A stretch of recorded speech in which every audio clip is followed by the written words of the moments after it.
राधिका, मैं स्वार्थी हो सकती हूँ, बहुत बुरी हो सकती हूँ।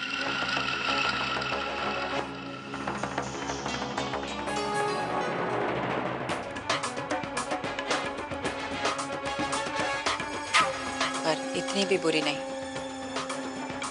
कि किसी गैर इंसान को अपने परिवार की कमजोरियों का फायदा उठाकर अपने परिवार को नुकसान पहुंचाने दूं।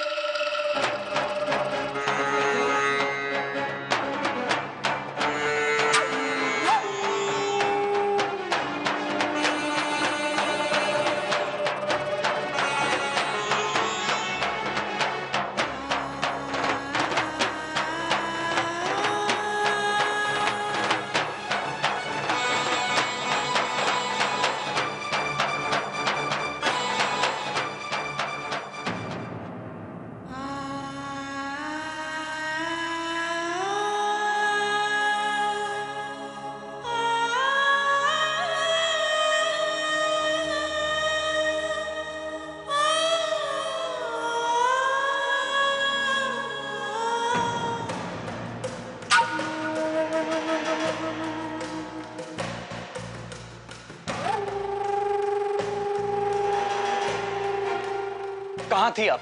इतनी देर से आपका इंतजार कर रहा हूँ। मुझे आपसे बहुत जरूरी बात करनी। क्या हो गया? मोहिनी बता रही थी कि आज मठ से लौटते वक्त देव ने दाई माँ और छोटी माँ को बताया कि वो रोहन को राजपुरोहित बनाना चाहता है। तो आपको समझ में आ रहा है कि मैं क्या कह रहा हूँ? देख विराट, बहुत रात हो गई, जाके सो जा। तेरी खबर से तो बाद में भी निपटा जा सकता है, लेकिन पहले तो जो इस घर में चल रहा है ना, उसे संभालना ज्यादा जरूरी है। अरे अब इससे ज्यादा जरूरी क्या हो सकता है? विराट, जानता है इस घर में ना 2 बिल्लियों की लड़ाई होने वाली और फायदा होगा बंदर को। इसके बाद बिल्लियां बस खम्मा नोचती रह जाएगी। आप इन मुहावरों के बजाय राजपूती के बारे में कुछ सोचेंगी? शांत हो जा, शांत हो जा। तू ज्यादा मत सोच। फिलहाल तो तू बस इतना समझ ले कि मुझे राधिका का विश्वास जीतना है और राधिका के जरिए देव का। फिर सभी घर वाले आपस में लड़ना शुरू कर देंगे और मौका देखते ही मैं तुझे राजपुरोहित बना दूंगी। अभी रात बहुत हो गई है ना, तू भी थक गया होगा। जा जा सो जा, जा जा।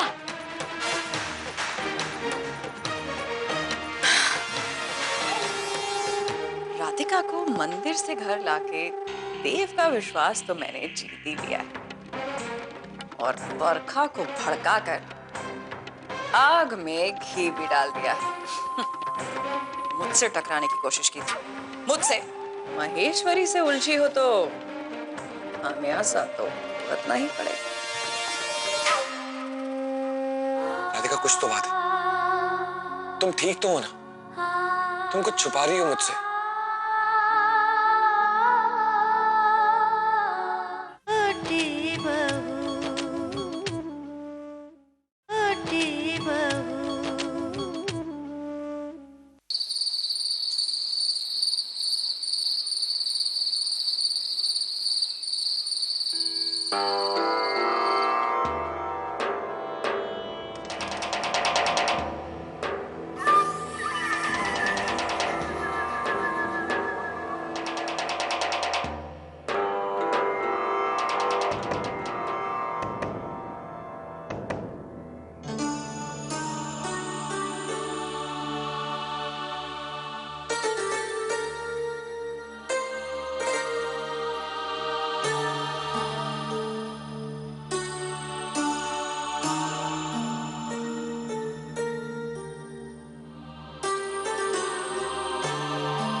जीत गया।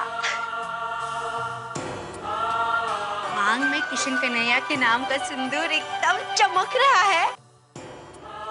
ये वही बरखा है जिसने मेरी मदद के लिए कितनी बार अपनी जान खतरे में डाली, वो बरखा जिसने मुझे मेरे कृष्ण कन्हैया से मिलाने के लिए इतनी कोशिशें की।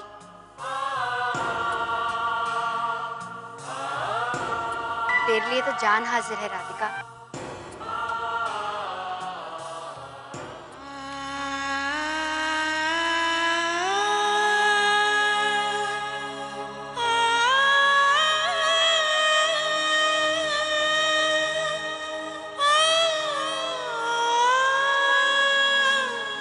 ओए होए, देव का नाम सुनते ही चेहरे पर क्या लाली आ गई।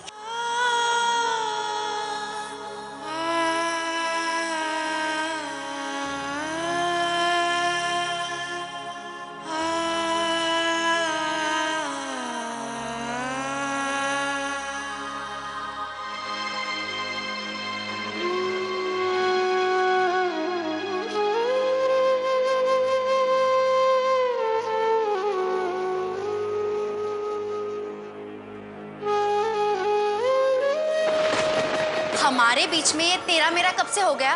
जो तेरा है वो मेरा है।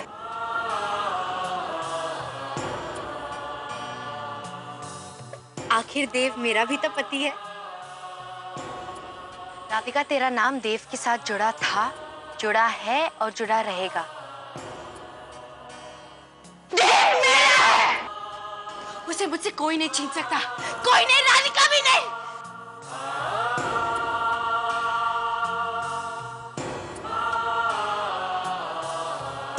मेरी सबसे अच्छी सहेली बरखा, जिस पर मैंने खुद से भी ज्यादा विश्वास किया, मुझे ऐसा धोखा दे रही है। अब मैं क्या करूं? सबको बता दूं? नहीं, समाज की नजर में बरखा इस घर की बहू है, राजपुरोहिताइन है। अगर ये बात बाहर चली गई तो लोग क्या सोचेंगे? मैं राजपुरोहिती पर आंच नहीं आने दे सकती। अगर चुप रहूंगी तो बात और बढ़ सकती, और अगर कह दूंगी तो बात बिगड़ सकती है। क्या करूं?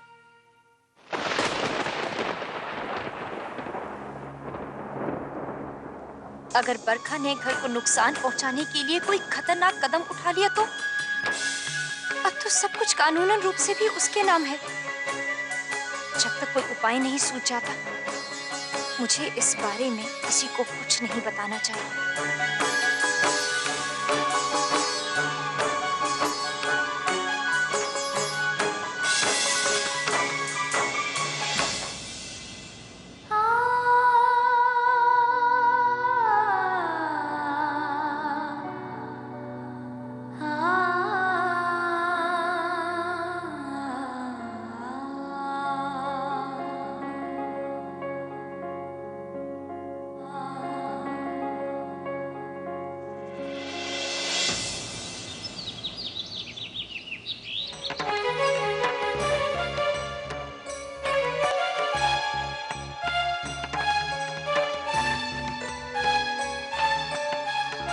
राधिका, तुम यहाँ ऐसे क्यों बैठी हो? कुछ नहीं। राधिका, कुछ तो बात है।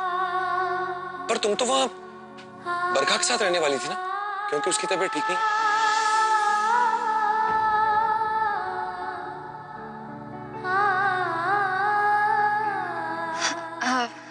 गई थी, लेकिन वापस आ गई। डर सा लग रहा था।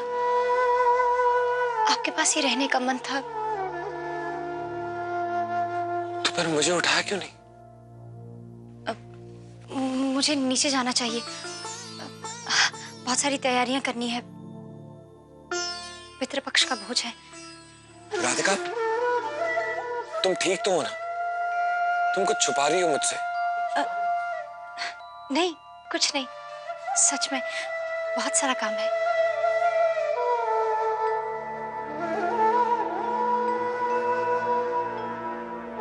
मैं आपको कुछ नहीं बता सकती।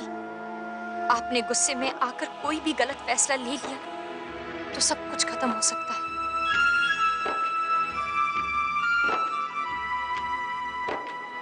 खाओ मेरी कसम। मेरी कसम खाकर कहो कि ऐसी कोई बात नहीं है जिससे तुम परेशान हो। आप भी ना जरा जरा सी बातों पर कसम खिलाते हैं। इससे कसम का महत्व कम हो जाता है। बात टालने का अच्छा बहाना ढूंढ लिया तुम। इतना पराया।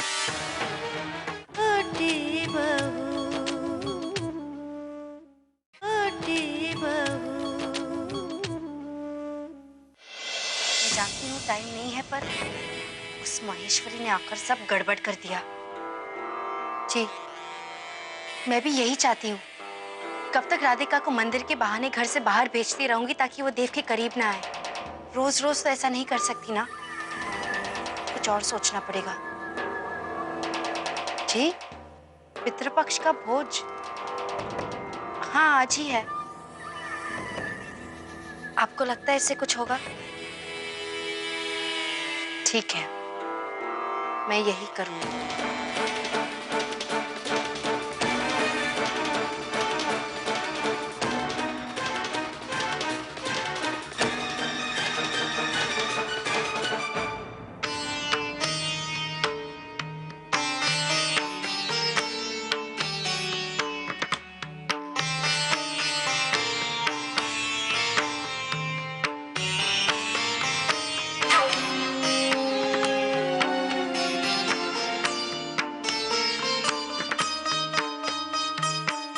इक्कीस ब्राह्मणों का बोझ अलग रखे का है छोटी बहू, और वो तुम्हारे हाथ से ही बना होना चाहिए और किसी का हाथ ना लगेगा चाहिए। जी,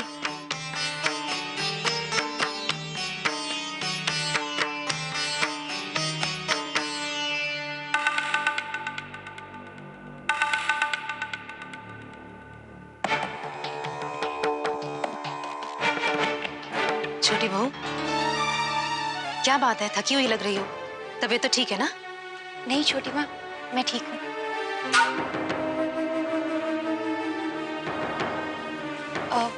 मैं ये सब्जियां धो देती हूँ।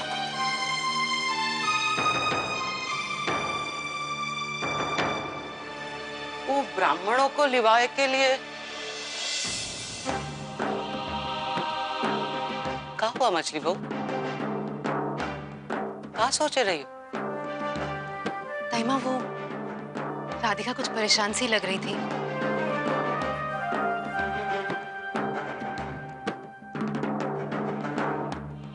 पति पत्नी में रूठा राठी हुई गई होगी।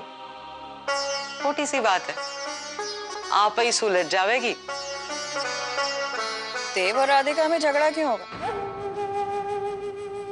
वो तो इतना प्यार करते हैं एक दूसरे से। कोई और बात होगी।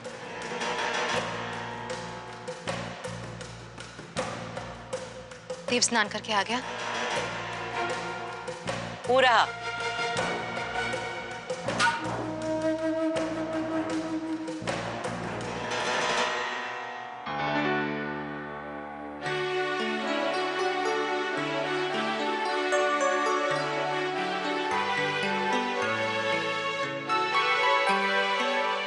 खुश रहो, जीते रहो लालन।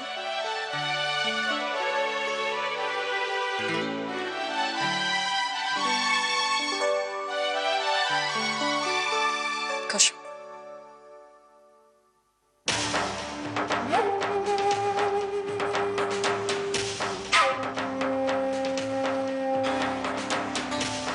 काकी, ये कटी हुई सब्जियां दे दीजिए। धन्यवाद।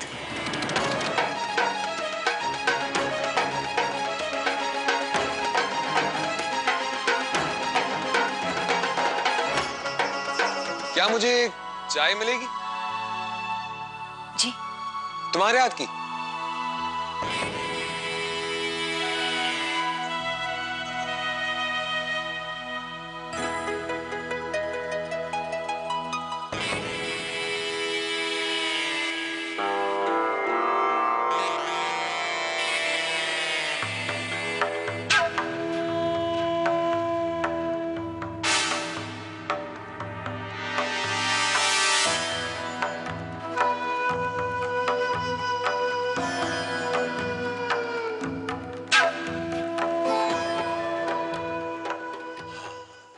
शक्कर डाल दी?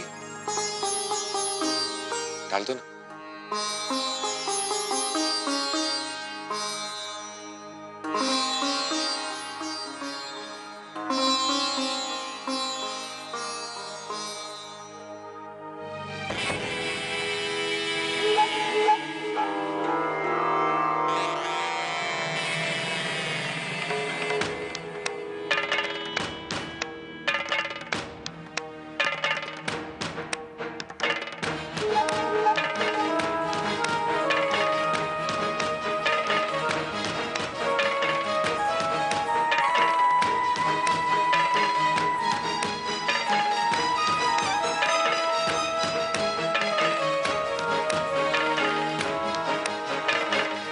के साथ चाय पी लो।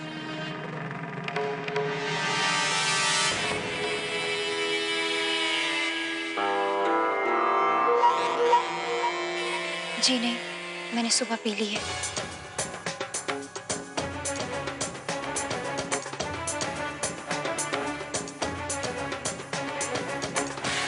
ये राधिका कुछ कर क्यों नहीं रही है? बरखा की बात का क्या इस पर असर नहीं हुआ?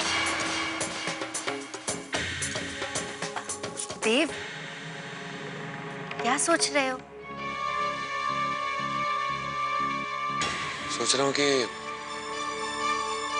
राधिका का सुबह से मूड कुछ उखड़ा उखड़ा सा है।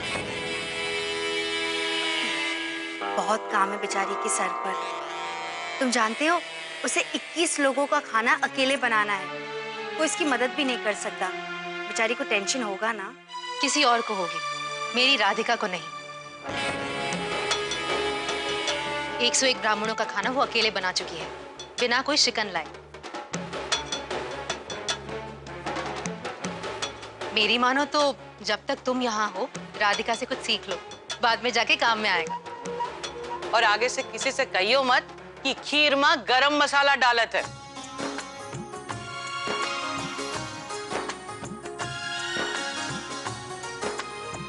वैसे मेरी राधिका के हाथ में जादू है। उसके हाथ का बना खाना कोई भी खा लेना तो उसे जिंदगी भर याद रहेगा।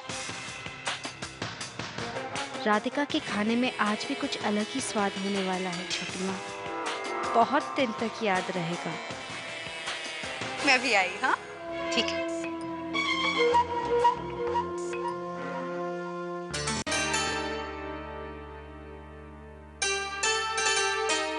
और तुम मेरी छोटी बहू को परेशान क्यों कर रहे हो? शादी को 2 दिन नहीं हुए झगड़ा करने लगे। छोटी माँ, हमारे बीच में कोई झगड़ा नहीं हुआ। तो फिर वो इतनी परेशान क्यों है?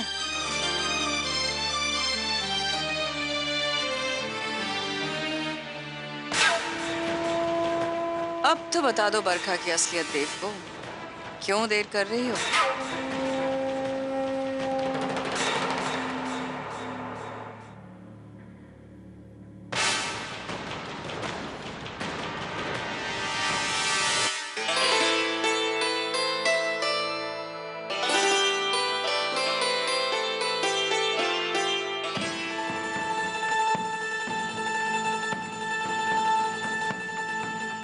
बताओ राधिका, क्या हुआ? क्या हुआ है? देखो राधिका, मैं जानता हूँ कोई बात है जो तुम्हें परेशान कर रही है और तुम मुझे बता नहीं रही हो। नहीं, ऐसी कोई परेशानी वाली बात नहीं।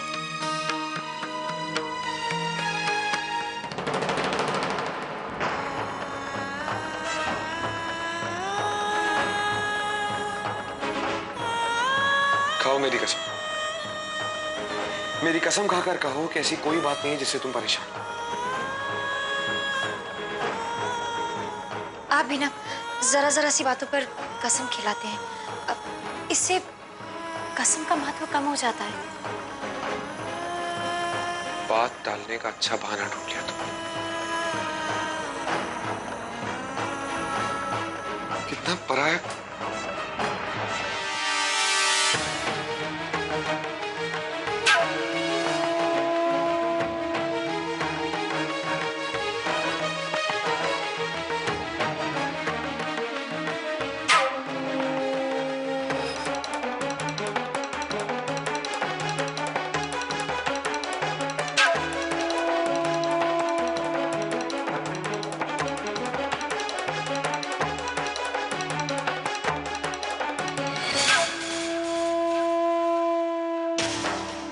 राधिका, खुद से झूठ बोलने से सच नहीं बदल जाता। और तुम्हें क्या लग रहा है, तुम अगर सच को सच नहीं मानोगी तो वो सच नहीं होगा? हाँ? तुम्हें क्या लगता है चुप रहने से सब कुछ अपने आप ही ठीक हो जाएगा? देव को पाने के लिए बरखा किसी भी हद तक जा सकती है।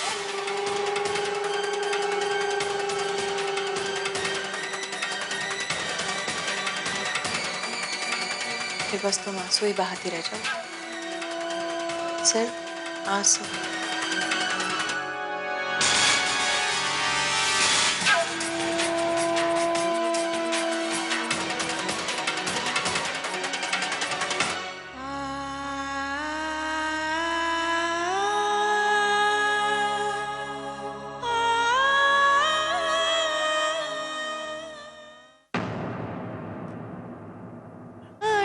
मेरी बहू